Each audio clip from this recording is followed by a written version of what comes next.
자, 반갑습니다. 공인중개사 시험이 85년 9월 달에 있었는데요. 중간에 상대평가가 된 적이 있었습니다. 91년, 3년, 5년, 7년, 9년 상대평가 있었는데, 상대평가라는 것은 내가 70점, 80점 맞아도 마음이 더 잘하면 떨어지죠. 상대평가할 때 제일 전라북도에 김제 농지기량 조합이라고 다녔던 67세 되신 분이 계셨는데, 그 양반을 합격시킨 바가 있습니다. 자, 그때는 전국 최고령 합격 이름이는 중앙지에, 조선중앙, 동아 이런 데 이름이 나오고 막 그러는데, 제가 이름도 잊히질 않네요. 67살에 상대평가에서 대한민국에서 최고령자로 김하영 선생이라는 분이신데, 자, 이제 시대가 변해가지고 2021년 10월 30일 시행되는 32회 시험까지가 아마 이제는 60점 맞으면 합격한 시험일 겁니다. 그 다음은 예측 불허입니다. 어쨌든 이번 시험에 꼭 1차 합격하셔가지고 다음에 어떤 상황이 닥친다 하더라도 2차 과목만 준비하시는. 자, 그래서 만약에 1차, 2차를 다 하셔야 한다라면 큰 부담이 되니까 이번에 앞에 1차 합격하세요.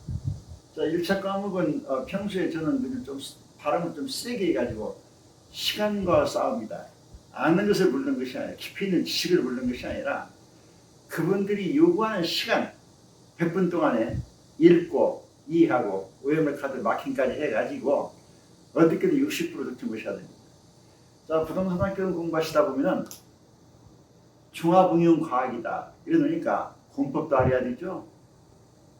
자, 조닝화한다는 의미, 용도, 지역, 지구, 구역, 개발제한 구역에 진못 짓는다라는 거, 그거 모르고서 부동산학교는 점수 안 나옵니다.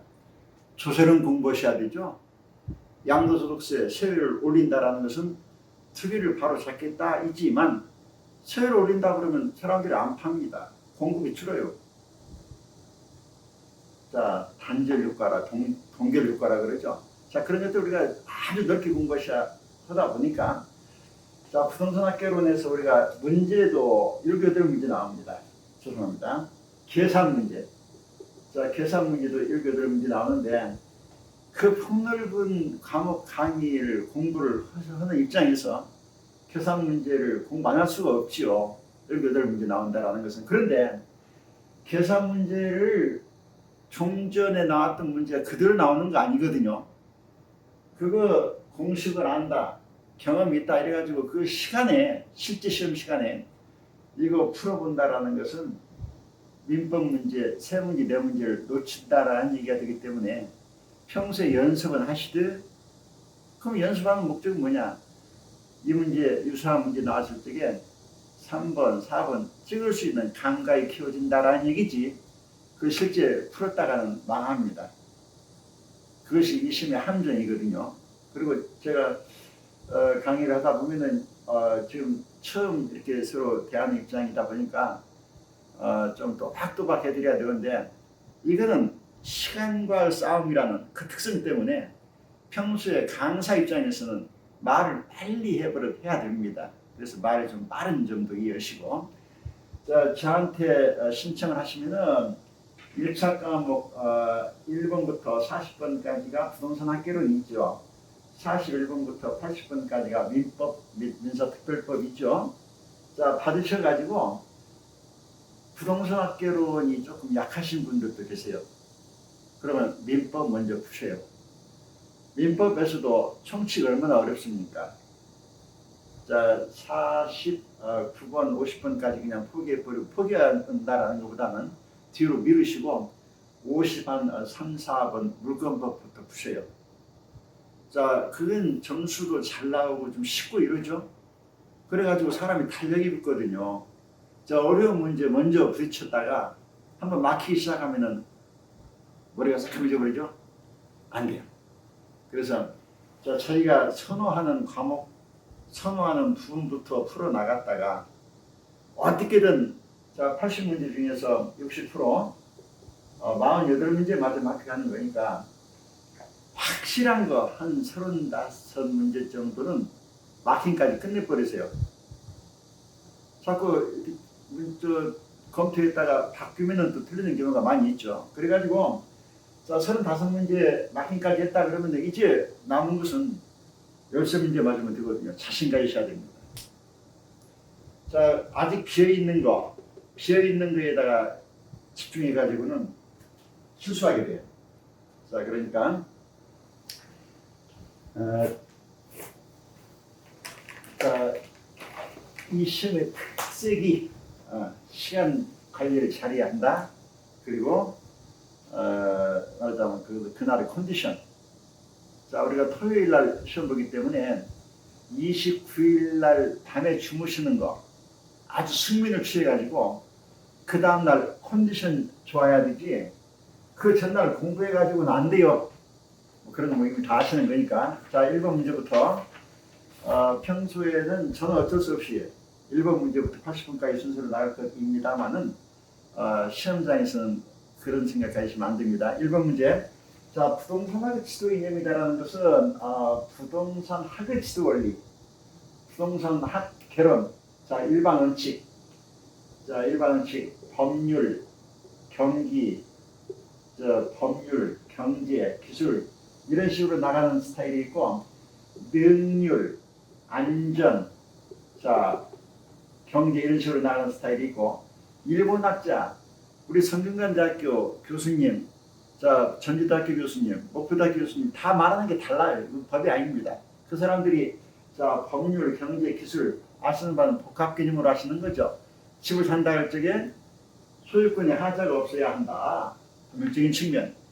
자 2억에 샀는데 조금 있다가 2억 5천 내야 한다. 2억에 사가지고 2억 7천으로 떨어져 버리면 안 된다.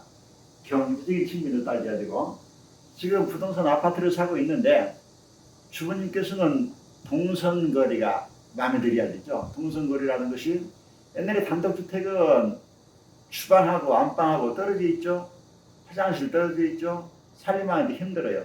아파트라는 것이 자 주방과 안방과 이렇게 거실 동선거리가 합리적으로 그게 바로 기술이지 뭐. 자 만약에 지진 났다 하더라도 무너지지 않아야 한다는 것도 기술입니다. 그렇죠? 자 법률, 경제, 기술적인 측면을 다 따져야 한다. 이것이 우리가 복합 개념 그런 쪽으로 물어보는 경우가 있고 자 능률적으로 부동산을 해야 되고 안전하게 해야 되고 경제 여기다가 우리는 오지선단이다 보니까 공정성을 지금은 플러스하기도 하지요. 자 기술적인 측면은 물리적인, 공학적인, 자연적인 그쪽으로 나가야 되는데 1번 문제는 보니까 법률 1번에 법률로 되어 있죠. 자 법률 그러면 지금 이쪽으로 물어본 거예요. 자 공사입 조화 원리, 자 효율적 관리, 자 공간 환경 가치 증대 원리 지금 그걸 물어보고 그쪽으로 풀어야 됩니다. 그래서 1번 자 법률적 측면에서 공익과 사익의 조화 공사입 그러면은 공익 자 공개념 연상을 시작하죠. 공개념은 부증성.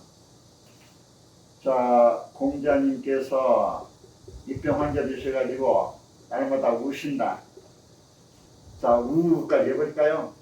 자 공간과 자연과 위치와 환경, 자산, 우주 이 중에서 공사익. 자 사익은 개인의 이익을 표함이고 공익은 공개념, 토지 공개념. 자 나도 중요하지만 이웃 사람들이 일조권도 중요하기 때문에 우리가 자 용적률 규정이 있어가지고 높이 못 올라간다 이죠. 이 자연하고 부증성 그리고 공개념 서로 연결이 돼야 됩니다. 땅을 만들 수만 있다라면은 내 땅, 내 이익을 있을 테니까 당신은 당신 땅 만들어 쓰시오. 그건 땅을 못 만들기 때문에 안 통하는 겁니다. 자연을 만들 수만 있다라면은 자연 훼손해도 괜찮아요. 그러나 못 만드는 자연이다 보니까 우리 세대가 훼손시켰다 할 적에 우리 다음 세대가 해악을 입게 된다. 그래서 우리 시대에 지금 자연과 부증성과 공익 자 모든 것들 다 양적 고정성, 양적 한계성, 부증성 자 그렇게 꼭 연결하셔야 됩니다. 자, 공간 이거는 영속성하고 연결하시고, 위치는 고정성, 부동성 연결하시고, 환경은 인접성하고 연결하셔야 되겠죠. 지금은 깊은 설명은 필요 없을 때 같은데, 자, 그래도, 자, 인접성하고 무슨 얘기? 제가 지금 강의하는 공간은 전라북도 전주입니다. 여기는 배나무가 유명한 동네인데요. 자, 배꽃 필 쯤에 옆에 양봉업자가 오셨어요. 그러면은 다 아시죠? 정의구역과 어떤 대가 지급하지 않고 나한테 이익을 주는, 그렇죠? 자, 인접에 있다 보니까 좋은 환경이에요. 자, 쓰레기 매립장 옆에는 또 우리가 나쁜 환경 모르겠죠? 자, 인접성. 자, 그리고 자산으로 가치되는 것은 땅이 영원하니까 자산으로 가치가 있다. 영속성. 자, 부정성에 따라서 희소 가치가 있으니까 그렇다. 내 땅 나만이 갖고 있는 개성, 그것도 값어치거든요. 자산. 우주성은 영속성하고 통해야 됩니다. 그래서 1번은 옳은 설명이에요. 옳은 설명이고, 자, 3번 기술적인 측면에서 자, 공간 및 환경 가치 증대 원리를 우리가 생각해야 되고, 자, 기술은 또다시 물리적인, 공학적인, 자연적인 이렇게 자꾸 세분해 버릇 하셔야 됩니다.